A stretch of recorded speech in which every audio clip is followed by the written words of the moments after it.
Mark 10:45. For even the Son of Man came not to be served, but to serve others, and to give his life a ransom for many. Mark, the Gospel of Mark, tells us that Jesus did not simply come to save. Jesus came to serve. Hindi lang kaligtasan ng lahat ang kanyang pakay, gusto ng ating Panginoong Hesus na mapaglingkuran ang sangkatauhan. That statement should actually inspire us. Dahil kung merong dapat na pinaglilingkuran, dapat ang Panginoong Hesus yun dahil siya ang Panginoon. And yet, the verse clearly tells us that Jesus, or the Son of Man, came not only to save, but also to serve. One defining characteristic of Jesus is that He served people. Ganun ang lagi niyang ginagawa. Jesus served lovingly and unselfishly. Pero dapat nga pag-isipan pa natin ng gusto, why should the Son of God become the servant? Kasi nga dapat siya yung pinaglilingkuran. Jesus did not serve because He lacked power. He has all the power and authority. Jesus did not serve because He did not have a choice, dahil nasa Kanya ang lahat. Jesus served because love is naturally expressed through service. And gusto niya ring ipakita sa atin na there is transformative power in serving. So hindi lang siya yung tagapagbigay at tayo yung recipient, inaanyayahan din tayo ng ating Panginoong Hesus na makiisa, makibahagi sa pagpapala na yon ng paglilingkod sa kapwa. Service is not merely something that God commands. Service reveals who God is. And because we are created in His image, in the image of God, we discover our deepest humanity when we participate in God's life of self-giving love. Yan mga kapatid, ang gusto ko sanang pag-usapan at pag-isipan natin ng sama-sama ngayong umaga sa ating shared reflection na pinamagatan natin, The Lord Who Serves. Service is in God's nature. Kasama yan sa katangian ng Diyos, ang maglingkod. Service is not a special activity that God occasionally performs. Hindi siya special activity, hindi siya special event na ginagawa ng Diyos yung maglingkod. Rather, serving is part of God's character. Service is an expression of God's love. So whenever we say or whenever someone says that I have encountered the Lord, di ba, mayroong mga nagsasabi ng gano'n. Actually, ang naranasan mo yung service, yung loving service ng ating Diyos.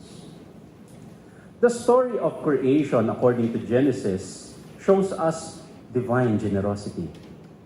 Divine generosity from the Lord to care and nurture.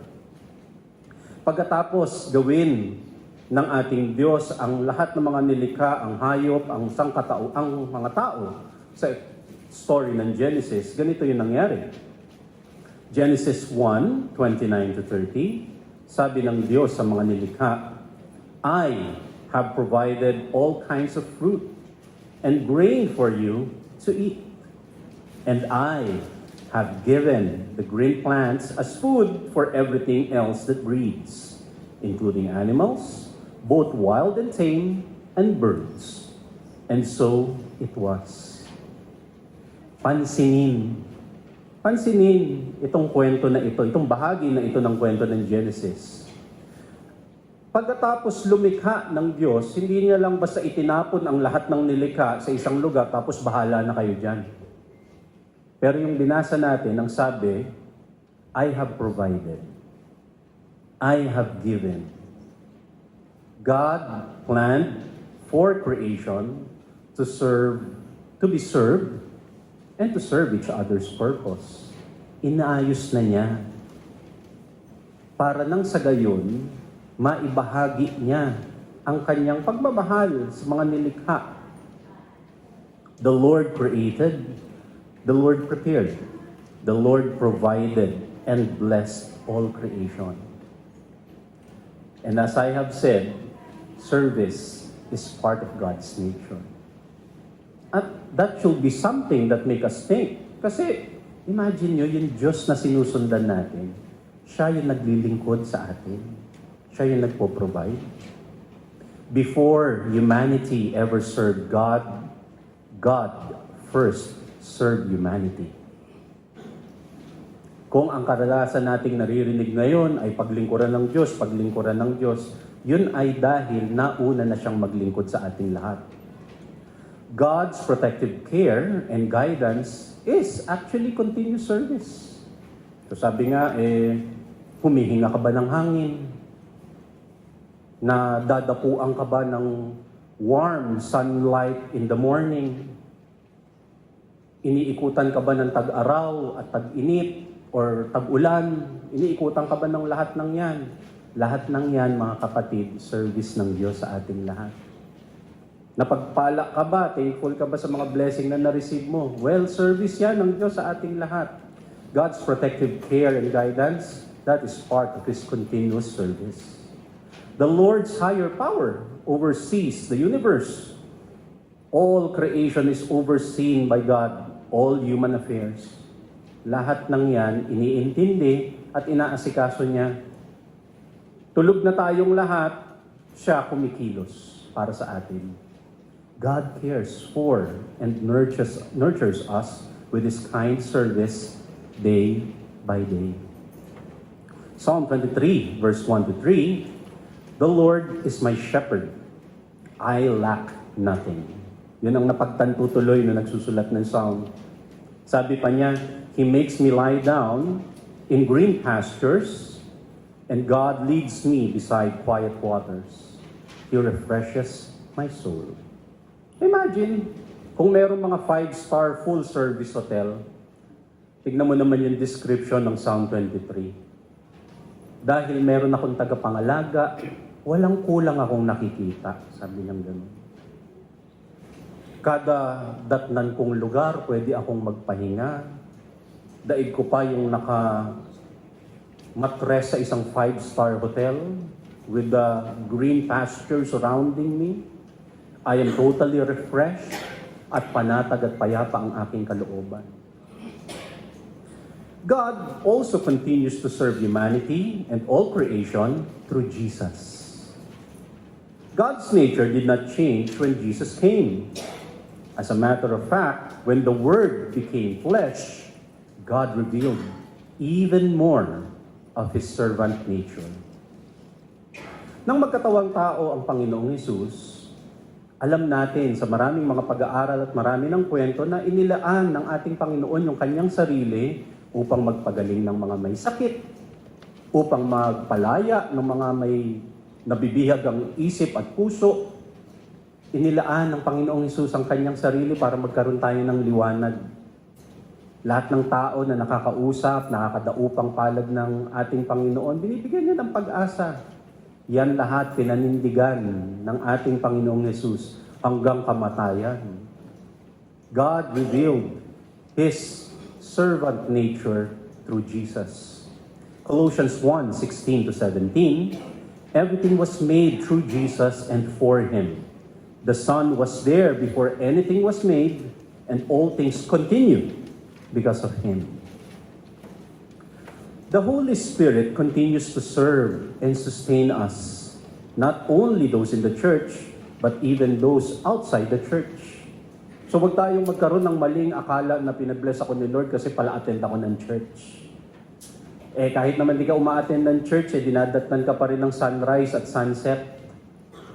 Umuulan, umaaraw, humahangin, nagkakaroon ka ng ginhawa kahit naman hindi ka pala-attend ng Bible study. But of course, that should not be an excuse for us not to participate. Pero ang point, ganun kalaki, ganun kalawak ang biyaya ng ating Diyos na lahat ng yan ay pinapadaloy niya sa pangalan ng Panginoong Hesus.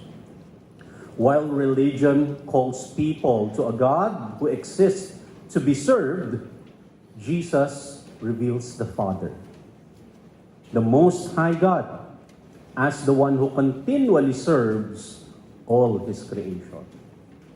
Yun ang ipinapakita, yun ang ipinapakilala ng ating Panginoong Jesus. Isang Diyos na hindi demanding, isang Diyos na hindi imposing, na kailangan mo laging i-please with your service. Ang ipinapakilala ng Panginoong Jesus ay isang Diyos, isang kataas-taasang Diyos, Ama natin sa langit na, hoy, bago pa kayo nag-serve, sinaserve na niya kayo araw-araw. Because His mercies are new every morning. Bago yan araw-araw, kaya bago kayo magdrama na serve ako ng serve, actually nauna na siyang mag-serve sa inyo. Acts 17:25 and 27. God is not served by human hands, as if He needed anything. Ayan ang verse, ang linaw-linaw. Akala nyo naman, yun talagang para sa Kanya lahat yan. Ano naman ang kakailanganin niya sa mga taong katulad natin? Yun ang point niya. Rather, He Himself gives everyone life and breath and everything else. For in Him,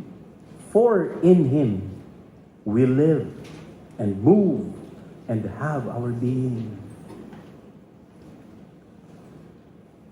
Kung nasa katangian ng may likha ang paglilingkod, hindi kataka-taka na tayong mga tao, umuunlad din tayo kapag tayo ay nabubuhay sa diwa ng pagtulong at paglilingkod sa kapwa. After all, we are created in the image of God, right? So pag nagre-reflect sa atin yung katangian na yun ng Diyos, mas napapagpala tayo. Napupuspos tayo kasi na-activate yung natural na power ng Diyos sa atin. Humanity flourishes as we understand and act on the true meaning of service.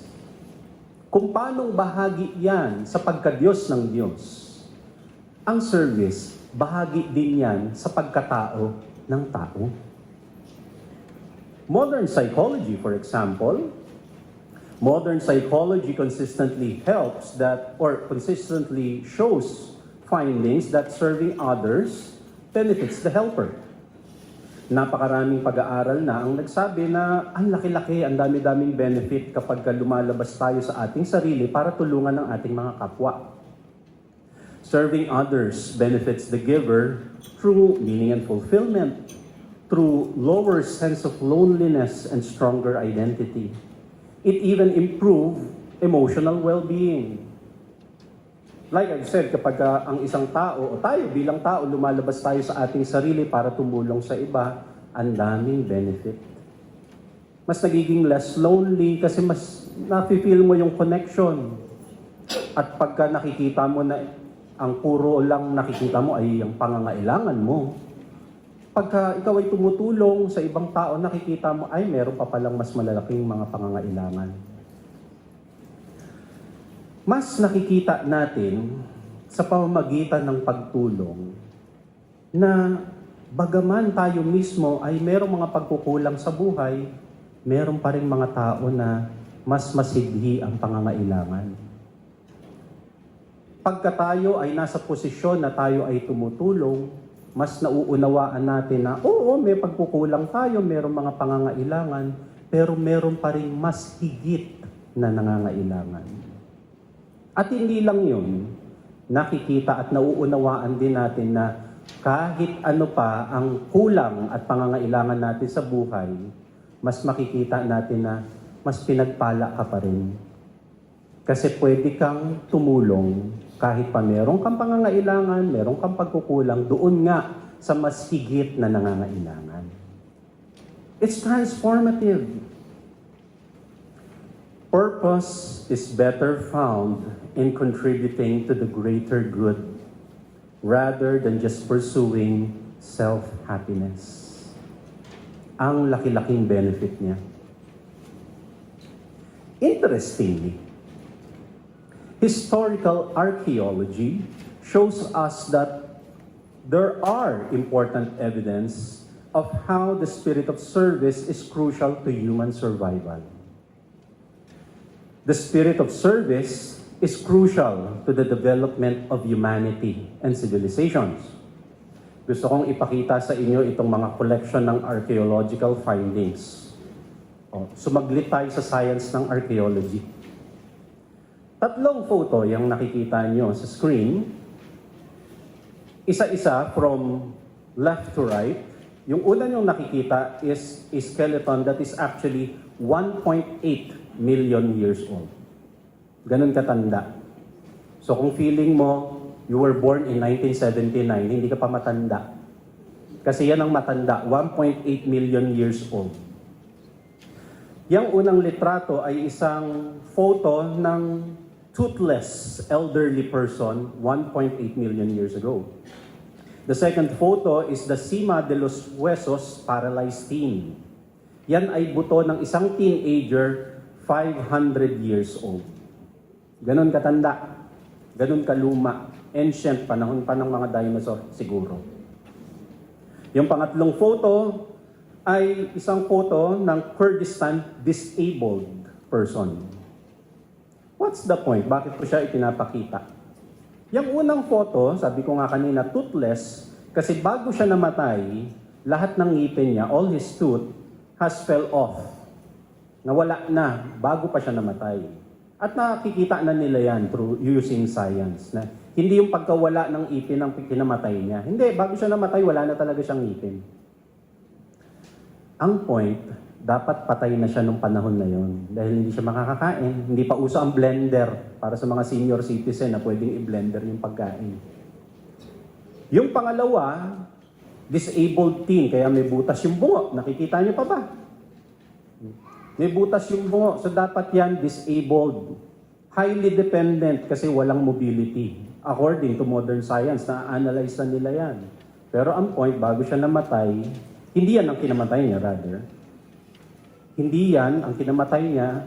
Instead, nabuhay pa nga siya despite the injury, despite the disability. At lalo yung pangatlo. Kasi yung pangatlo, legs yan, yung tinitignan nyo. Yung femur. Okay na mag-google ano yung femur. Yan yung sa binti. Sa hita pala. Yung sa hita na buto. Again, disabled. Hindi yan ang kinamatay niya. Naghilom na yan bago siya kinamatay. The point of these three photos, yung mga evidence na yan shows na dapat yung mga individual na yan matagal nang patay, especially nung panahon na hindi pa civilized ang mga tao. Nabuhay sila at nakasurvive dahil mayroong mga tumulong sa kanila. Mayroong mga nag-alaga na kahit toothless, hindi makakain, mayroong nagpakain. Kahit disabled, highly dependent, immobile, mayroong nag-alaga. Merong kumalinga. And we're talking about 1.5 million years ago, 500,000 years ago. Mga kapatid, yung mga photos na yan, hindi lang yan basta mga buto na pang-museum. Yang mga photo na yan ay buhay na kwento. Buhay na kwento ng sangkatauhan. These archaeological findings suggest that these people, this person, should not have survived.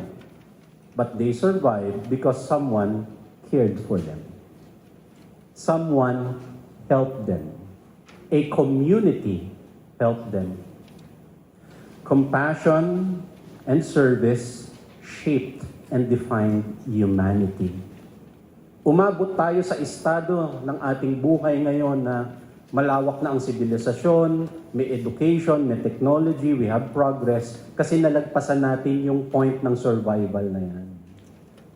At sa pamamagitan ng compassion and service, patuloy tayong uusad sa buhay.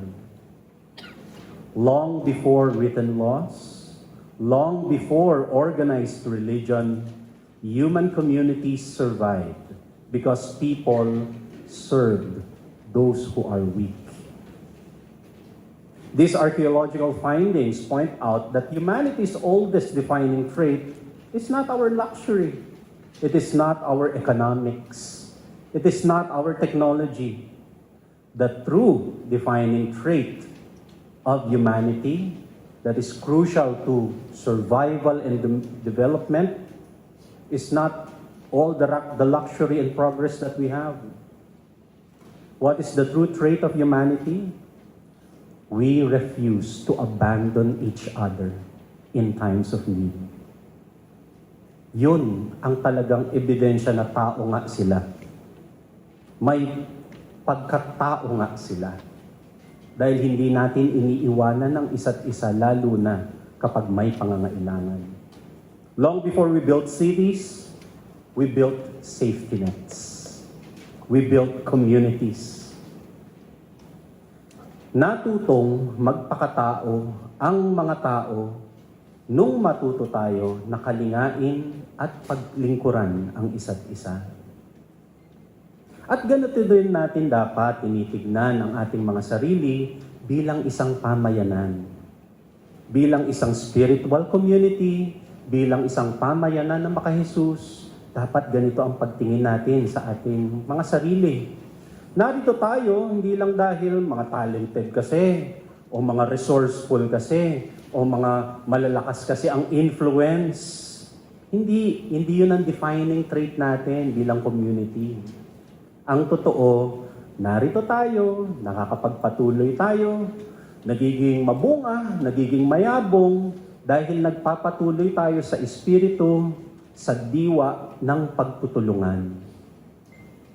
Nagpapatuloy tayo sa diwa ng paglilingkod sa isa't isa sa pangalan ng Panginoong Hesus. Yun ang tunay na katangian natin. Kaya tayo umuusad, kaya tayo umuunlad. 1 Peter 4:10-11. God has given each of you a gift from His great variety of spiritual gifts. Use them well to serve one another. So, ang dami-dami daw gifts na ibinigay. Kasi nakikita lang natin pag sinabing spiritual gift, ay nagtuturo, ay nagpipreach, ay kumakanta. Ay hindi, marami pang spiritual gifts. Meron ding mga spiritual gifts na ang galing-galing niya magpasunod ng tao pag sinabi niyang umupo ka sa harap. Sumusunod. Pero ba't pag iba ang nagsasabi, parang nagmakaawa na at lahat yung tao, hindi talaga sumusunod. Pag sinabi, dumating po tayo sa oras. Pag siya nagsabi sumusunod, oy, spiritual gift yun. So, ang dami-daming spiritual gifts, you know what I mean. Verse 11, do you have a gift of speaking? Then speak as though God Himself were speaking through you. Do you have a gift of helping others? Do it with all the strength and energy that God supplies. Then, everything you do will bring glory to God through Jesus Christ. All glory and power to Him forever and ever. Yang tanong na yan, usapin nila yan nung unang panahon, kaya natin binabasa as a reference. Pero yang tanong na yan noon, tanong din natin sa isa't isa ngayon. What kind of gift do you have? Ano ang pwede mong gawin, ang pwede mong i-contribute? Lahat tayo, bilang bahagi ng pamayanang ito, mayroon tayong maibabahagi. Whatever you can, do it with all the energy that you have. Kung pag nandiyan ka ng maaga-aga, makiayos ka ng upuan. Pag nandiyan ka ng maaga-aga, ubusin mo yung mga tinapay. Ministry din yun. Pero napaka-rare yata ng ministry na yun. Baka mas magandang ministry yung ikaw ang taga-distribute ng tinapay. Huwag mo naman solohin. Yun ang ministry mo, yung pigilan ng sarili mo na ubusin siya. So, but the point is, mga kapatid, what can you contribute? Kaya nga tayo nag-archaeology pa kanina. Gusto lang natin i-drive yung point. Na doon tayo uusad, doon tayo uunlad. When everyone contributes service. Yun ang susi. That's the key.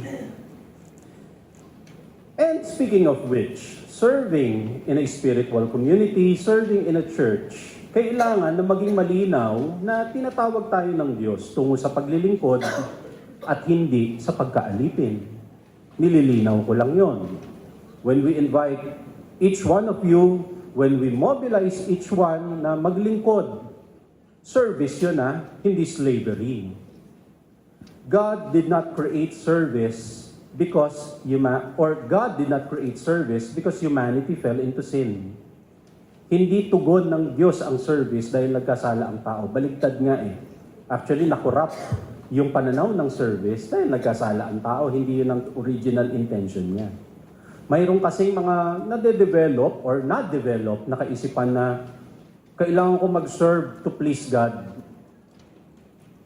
Kailangan ko mag-serve para mabawasan ang kasalanan ko. Magkaiba yung naglilingkod ka para mabawasan yung kasalanan mo o dahil may kailangan ka kasi kay Lord kaya magsaserve ako. Ano yun? Parang sinusulan mo siya ng service mo. Mali yata ang pananaw na yun. Magkaiba yung ganong pananaw doon sa pananaw na naglilingkod ako dahil nauna na akong pinagpala, nauna na akong minahal, nauna na akong pinaglingkuran ng ating Diyos. Magkaiba yun. Malayo ang pagkakaiba ng dalawang punto de vista na yun. So when you serve, when you respond to the call of service, it should be clear that you are serving as a servant and not as a slave. Galatians 5:13, you, my brothers and sisters, were called to be free. So hindi slavery ang calling, service, servanthood ang calling. But do not use your freedom to indulge the flesh. Rather, serve one another humbly in love. Ang linaw-linaw ng point. Service, servanthood, not slavery. And so, to follow Jesus is to follow the way of Jesus of serving others. So sinasabi natin, we worship the Lord. Kinakanta pa natin, we worship you. We pray to God, our admiration, our surrender to the Lord. Okay lahat ng yon. Alam nyo pang isang mas totoong way of worship, way of surrendering to the Lord, serve others. Mas nagiging buhay yung diwa at espiritu kapag nakalaan tayo para magbigay ng ating sarili, ng ating buhay sa paglilingkod. Serve like Jesus, serve in Jesusness. Maraming paraan. Ang dami-daming paraan. One of which I would like to focus on at sana baunin natin, express your love by serving one another in the family, among friends, and even among those who you work with. Kung meron tayong mga relationship na ang katangian ng ating pakikitungo sa relationship na yon ay paglingkuran ng isa't isa, if we consider the good of others as much as we care for ourselves, uunlad at uunlad, magiging mas malalim yung mga relasyon na ganyan. Inside the family, kung ang pananaw nyo sa isa't isa is you want to serve one another, hindi lang yung parent ang nagsaserve sa mga children, but children also should serve the parents. Kung ganun ang pagtingin among siblings. Kaysa magkumpetensya kayo sa isa't isa, kaysa yung mga magkakapatid nagkukumparahan ng kung sino ang mas malaki ang achievement, kung sino ang mas malaki ang bank account, kaysa ganon. Kung ang pananaw ninyo is, paano ko kaya masaserve ang aking kapatid?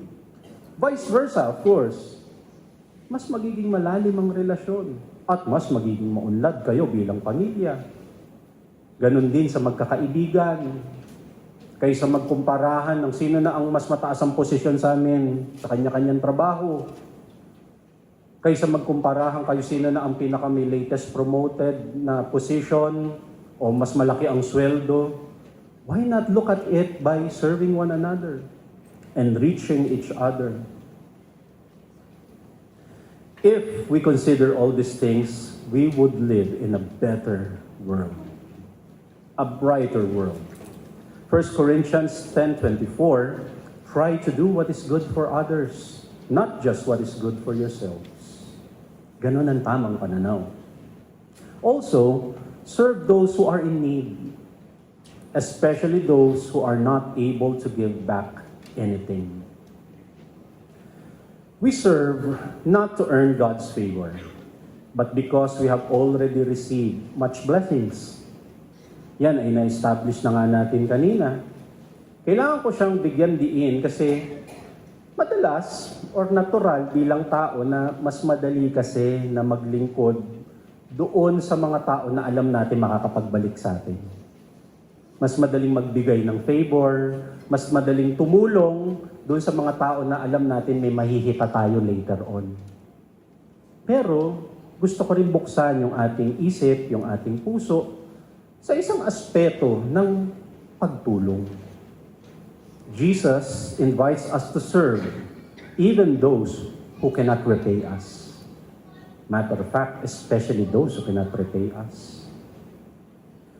Leave your reward in God's hand. And then you will know how much the Lord will provide. How much the Lord will reward.